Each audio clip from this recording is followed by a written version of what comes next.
mengajak Bapak Ibu jalan-jalan melewati beberapa tempat yang menarik di Kota Bandung ini, ya. Bapak Ibu naik bandros ada di salah satu shelter bandros kami, yaitu alun-alun Kota Bandung. Ada beberapa peraturan, tidak boleh merokok atau nge-vape di dalam bandros. Terus untuk adik-adiknya nggak boleh berdiri di kursi bandros atau mengeluarkan tangannya ke pinggir bandros karena ini bandrosnya bandros terbuka. Perkenalkan, nama saya Mia, dengan ini drivernya Kakang Ali. Sekarang kita akan masuk Jalan Banjai.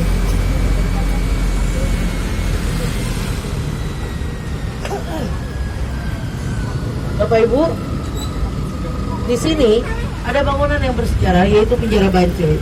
Penjara Banjai yang dibangun tahun 1877. Apa sayang itu mukanya jatuh? Bagus ya. Penjara Banjai dibangun tahun 1877, sudah berpindah ke Jalan Soekarno-Hatta.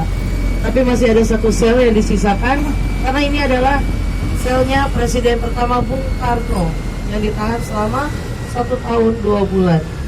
Nah, ini ada foto-fotonya. Ada selnya Bung Karno, ada patung Bung Karno yang lagi duduk di atas batu, lagi nulis pledoi-nya. Di dalamnya masih ada tempat makan dari seng, pispot, bantal, tikar yang digulung-gulung dijadiin kasur, sampai ada sesajen ya, karena Bung Karno ini kan turunan Bali. Ya Bapak Ibu, akhir 1929 Bung Karno ini ada di Yogyakarta dan ditangkap karena menentang penjajahan Belanda. Beliau digiring, dibawa ke penjara untuk kelas kriminal biasa. Nanti beliau akan diadili secara tidak fair. Cerita lanjutannya ada di Gedung Landrat. Sekarang kita masuk Jalan Cikapundung. Di sini ada menara penjaga penjara Banjai yang masih tersisa. Di sini juga ada satu masjid yang unik karena bernuansa oriental. Kalau dilihat modelnya kayak kelenteng. Masjid Al-Intizaj yang dibangun oleh para mualaf Tionghoa. Nah Bapak Ibu, kalau misalnya mau kuliner sore, malam, nah silakan ke teras kuliner Cikapundung Barat. Bapak Ibu, Bandung ini punya banyak julukan. Salah satunya adalah Bandung sebagai Paris Panjava. Ini adanya di jalanan yang akan kita masuki. Di depan akan belok ke kanan ya. Mungkin udah banyak yang tahu nama jalan ini adalah Jalan Braga. Indonesia, orang Indonesia ini suka mengait-ngaitkan segala sesuatu. Itu kalau istilah di Jawa Barat namanya adalah kirata, dikira-kira jadi nyata. Braga, banyak orang yang mengaitkan dengan kata ngabar raga, ngumbar raga, ngabalaga atau ngegaya. Ngumbar raga itu pamer badan, tapi bukan berarti negatif. Ini ada hubungannya dengan Bandung sebagai kota fashion. Ketika dulu ada model pakaian terbaru dari Paris, Prancis. 3 bulan kemudian, ini di sini udah kayak fashion show. Noni-noni Belanda itu beli pakaiannya di sini. Boleh dibilang ini tuh pusat perbelanjaan, pusat keramaian, ya udah kayak sekarang aja. Nah sepanjang jalan ini mereka pegok memakai pakaian-pakaian yang up to date dan juga perhiasan-perhiasan yang termahal.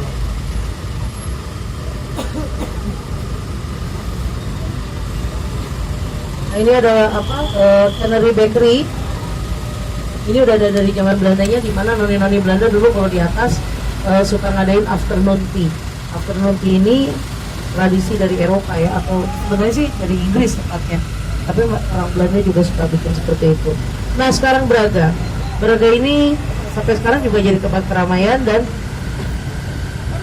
ikonnya Bandung.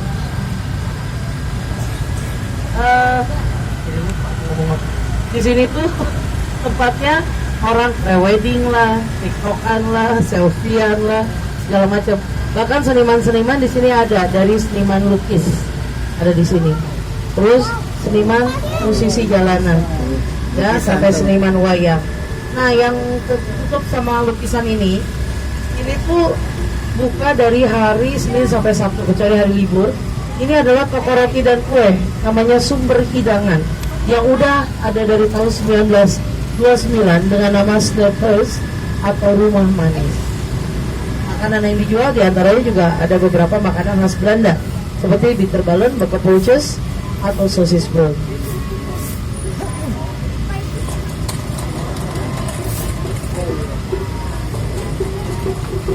Ya Bapak Ibu, dilihat di depan ini ada seniman wayang. Wayang khas dari Jawa Barat, namanya adalah wayang golek.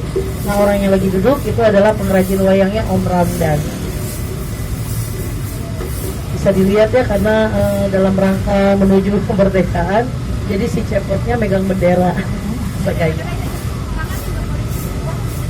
Mana benderanya? Oh itu. Halo. Iya. Tuh, ada. Ya, di depan yang pakai bata putih. Iya masih foto terus 3 bulan kayak komen.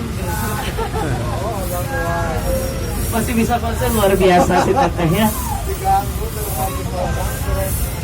Benar-benar nggak tahu ini atau momen. Ya, Bapak Ibu, ini adalah toko pertama yang ada di Jalan Braga dari tahun 1896. Di sini juga dijual makanan. Jadi nggak konsen. Ini dulunya ada toko senjata dan gudang senjata pada zaman Belanda dulu.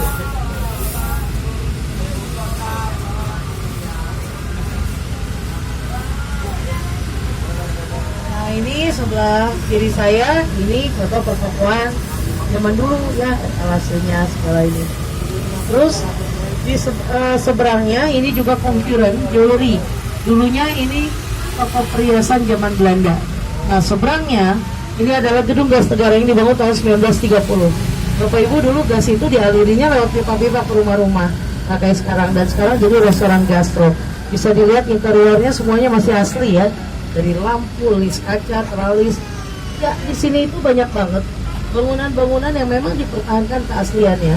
Karena ini adalah salah satu heritage atau cagar budayanya Bandung. Kalau lihat ke bawah, jalannya nggak diaspal tapi pakai batu andesit. Batu andesit ini adalah batuan vulkanik yang diambil dari pegunungan Manglayang langsung. Kalau dulu dipakai orang untuk bikin candi, fungsinya di sini untuk menyerap air. Nah, di sini juga ada restoran pertama yang ada di Bandung ya. Kita lihat dulu.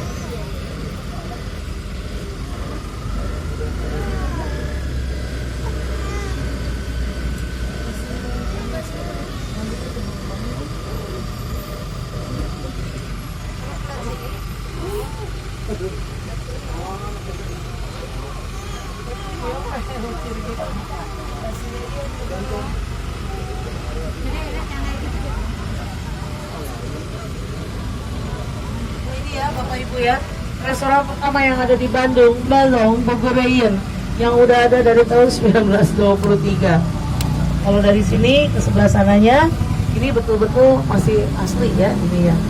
Nah, di sini juga ada toko-toko zaman dulu, toko kopi Jawa. Kalau toko kue leker ini belum, ini mah baru ya, baru berapa minggu lah, belum sebulan. Nah, kalau lihat di TikTok Kang Emil beli es krim ini pasti di sini. Ya, di sini juga ada showroom Mercedes-Benz tahun 1919, tepatnya di Braga City Walk sekarang. Kalau Bapak Ibu masuk Braga City Walk lewat pinggirnya Wendy's, itu ada tulisannya, namanya Auto Handle Push and Rams. Nah, itu ada kelihatan dulunya di situ ada Mercedes-Benz. Ya, Bapak Ibu, kita kan sekarang udah mulai longgar, kita juga banyak lihat bule-bule ya masuk ke sini. Itu rata-rata dari Eropa, Netherlands atau Polandia. Mereka ini banyak yang tertarik dengan Bandung atau Braga karena ngedenger juga cerita-cerita dari uyutnya ya, atau neneknya. Atau juga banyak yang pakainya adalah orang Kenil.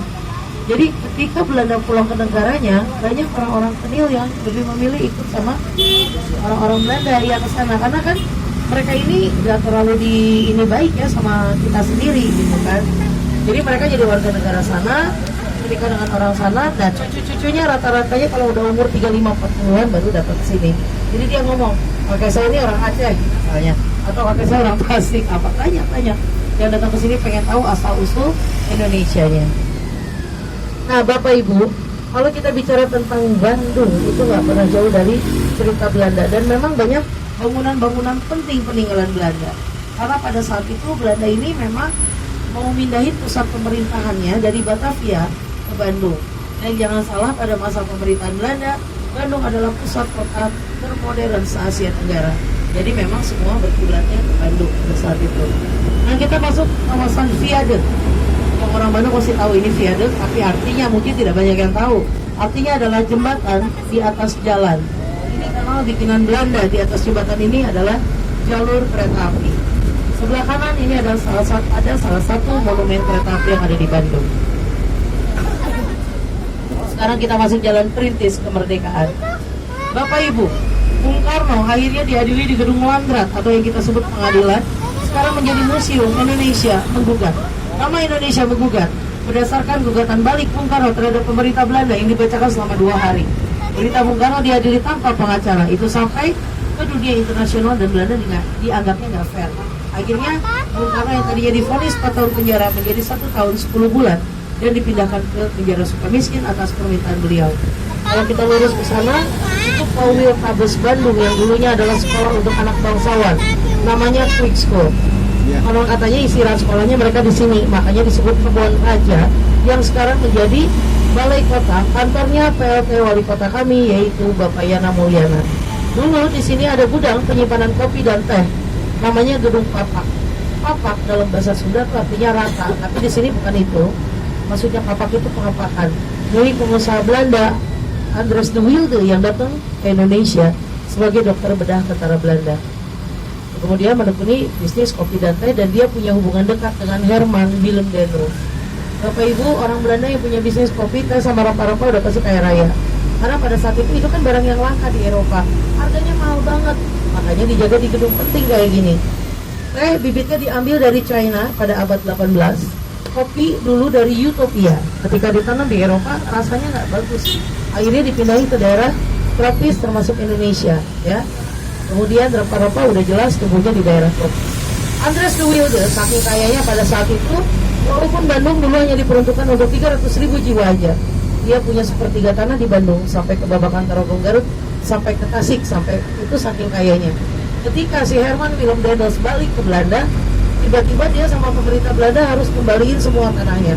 Miskin, semiskin-miskinnya. Balik ke Belanda, bisnis lagi, lebih kaya daripada di Indonesia pada saat itu sampai akhir hayatnya. Nah tadi itu ada Bandung Gallery Planning ya. Kalau Bapak Ibu mau tahu perencanaan Bandung sampai 2030. Rencananya Bandung akan dibikin sebagai kota satelit yang pusatnya ada di Geribage Bandung Timur. Bapak Ibu bisa dilihat ya, di situ ada list yang warna merah, ada ramnya. Kalau di depannya itu biasanya dipasang katanya gembok cinta. Jadi Bapak Ibu bisa nulisin nama Anda dan pasangan Anda, kemudian diceklekin di situ. Insya Allah pasangan Anda tidak akan bisa tidak lain hati, walaupun mungkin masih bisa tidak lain hati. Jangan ya, itu ajaran sesat.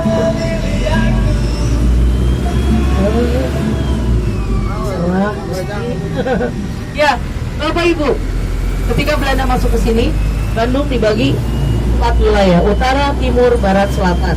Dan itu dibikinlah gerbang-gerbang militernya. Utara Cikole, barat itu Cimahi, timurnya Penyilekan, dan di selatannya itu adalah Soreang. Nah di sini juga ada bangunan yang besar ini. Kita tahu ini kantornya papa saya ya, kenalkan Pangdam 3 Siliwangi. Biarinlah halus sedikit. Tapi ini dulunya adalah Palais Leiter, itu komandan. Artinya rumah dinas dan kantor kerjanya Jenderal Belanda pada saat itu. Ini kita sebenarnya udah masuk daerah militer ya. Nah ini gedung yang putih ini adalah Detasmen Markas. Dulunya disebut Departemen Van Orlog atau Departemen Peperangannya Belanda. Paling seneng nih kalau masuk ke situ yang pintunya masih tinggi-tinggi gitu kan, yang tegelnya masih warna abu-abu, itu semuanya masih asli. Nah ini salah satu taman tematik yang ada di Bandung. Kang Emil sengaja bikin banyak taman tematik. Fungsinya biar Bandung lebih rapi, pencitraan Bandung lebih baik ya. Di Bandung ini ada sekitar 33 taman tematik dan hampir 700 taman yang berfungsi untuk dijadikan taman tematik. Salah satunya Moluccan Park atau Taman Maluku. Taman ini adalah taman yang ditakuti oleh para kaum Adam dulu. Karena tempatnya siang-siang para jeans berkumpul, malam-malam berubah pakai legging, pakai rok mini, pakai wig, pakai lipstick. Ya. Cantik. Nah ini ada patung Astor, patung Frere Bracht. Sebetulnya dia nggak ada hubungannya loh sama yang ada di kota Bandung, cuma karena dia merupakan tokoh di Belanda meninggal dipasang di sini. Tapi orang-orang percaya kalau malam-malam suka gerakin kepala sama ngedipin mata. Nah, mungkin dia pegel ya, kita ambil positifnya aja.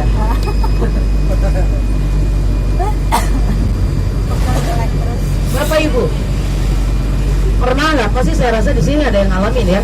Ketika tahun 97-98 terjadi krisis moneter, demo ya mahasiswa. Juga banyak barang-barang yang mau diekspor tapi tertahan di bea cukai. Akhirnya dibawa kembali ke rumah dan dijual di jalan-jalan Otista. Jadi dulu tuh terkenal barang sisa ekspor.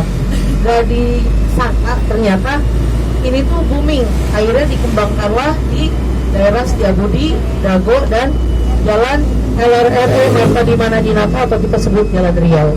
Jadi pelopor factory outlet itu memang dari kota Bandung. Ini salah satu pusatnya. Nah, kalau yang masih bertahan setelah COVID itu adalah Setiabudi, salah satunya rumah mode ya, nggak akan jatuh itu mah. Terus di sini kalau di Dago itu memang lumayan hancur-hancuran. Nah, ini juga ada ini apa Lumiere, pernah dengar nggak? Ini termasuk enak nggak sih? Sumpah dah saya belum pernah beli. Sedih ya guys, belum pernah beli. Ya Bapak Ibu, Bandung mengalami masa-masa keemasan. Salah satunya adalah ketika dibangunlah bangunan-bangunan penting. Kurun waktu 1920 sampai 1924. Ada salah satu universitas terbaik di Indonesia. Kita akan lewat kawan. Itu namanya Hugo School Teknik di Bandung atau kita sebut sekarang ITB. Bung Karno masuk Hugo School Teknik di Bandung. Saya nggak bilang ITB karena belum ganti nama. Itu tahun 1921. Kemudian sama B.J. Habibie ya, diikuti oleh B.J. Habibie. Nah, yang kekinian ITB itu adalah Gubernur Jawa Barat kami, Ridwan Kamil.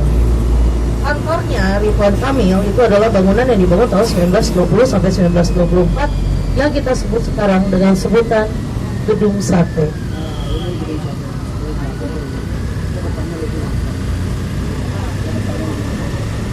Ya, Bapak Ibu, ini sisi pinggir Gedung Sate. Gedung Sate ini hanya nama julukan karena dia punya nama asli. Disingkat HB, kalau nenek saya dulu bilang gitu. HB adalah Government of the Driven atau kita sebut the Government Building, gedung pemerintahan yang sengaja dibikin. Ya, tadi saya bilang Belanda memindahi pusat pemerintahannya. Kemudian pada masanya Pak Angku Nanfi, salah satu gubernur kami pada tahun 80-an dikasih nama atau julukan Gedung Sate karena ada ornamen kayak tusuk sate. Untung cilok belum ada ya saat itu. Kalau ada sedih banget. Rasa terhina. Sate mah rada gimana gitu ya, rada keren. Ya, Bapak Ibu, kalau Bapak Ibu jalan dari sisi sini ke sebelah sana sampai pos polisi, sekali-kali coba, mungkin ada yang belum perhatiin ke bawah, ada motif-motif batik yang ada di Jawa Barat. Mau saya nunjukinnya pakai tangan kiri ya. Gedung Sate pada masa pembuatannya melibatkan lebih dari 2.000 orang pekerja paksa, bahkan mengambil pemahat dari bongpai Cina langsung. Gedung ini mempunyai sistem bunker atau bawah tanah pertama di Indonesia. Bapak Ibu, Bandung teh banyak banget terowongan. Ini nembusnya ke Cikapayang. Untungnya nggak dibuka untuk umum. Jangan ya, Bandung makin ribet. Lihat aja sekarang kayak gimana Bandungnya. Nah, iya. Ya Bapak Ibu, saya jelaskan sedikit ya. Gedung Sate ini gedung yang unik ya, menyatukan berbagai unsur. Kita lihat, itu tusuk satenya adalah penangkal petir. Terus yang bulut-bulutnya nggak usah lapar karena memang bukan daging. Itu adalah buah lotus. Jumlahnya ada 6, artinya 6 juta golden yang dihabiskan pada masa pembuatan gedung sate setara dengan 300 miliar rupiah pada saat itu. Bawahnya atap tingkat 3. Itu masuk unsur agama di Islam Iman Ihsan, di Kristen Trinitas, di Buddha Tridharma. Bawahnya pitu candi Hindu, kiri kanannya pilarnya Romawi berarti Kristen. Nah, ini lapangan apa? Tahu artinya? Ganteng-ganteng setelan buaya. Enggak, itu plesetan. Bukan. Gabungan sepak bola Indonesia Bandung Utara. Nah, kalau yang ketawanya kenceng berarti ngerasa ya. Nah, setidaknya masa lalu, tenang. Ya, sekarang kita akan melewati salah satu taman tematik, Bapak Ibu. Ini memangnya kalau hari Minggu, wow. Salah satu taman tematik, taman masa depan kita, tapi bukan kuburan. Ini adalah taman lansia. Nah, dilihat hari Minggu lansia rasa muda, ayah naon eta.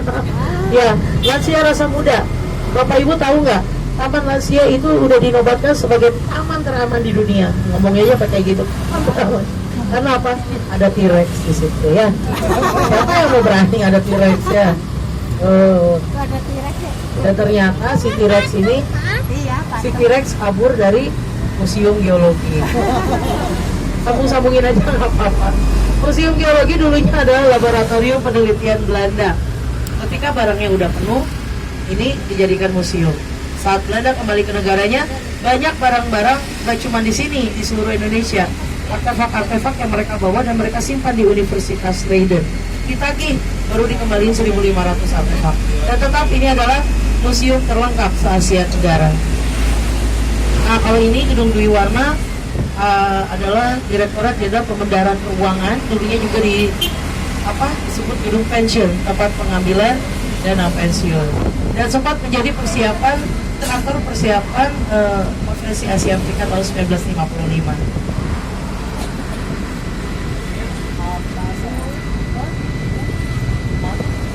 Bilang Bandung ini kan banyak julukannya. Kita sudah mengulas Bandung sebagai kota fashion dan Bandung sebagai Paris Van Java. Bandung, kota kembang. Karena letusan gunung berapi berkali-kali, tanah di sini subur.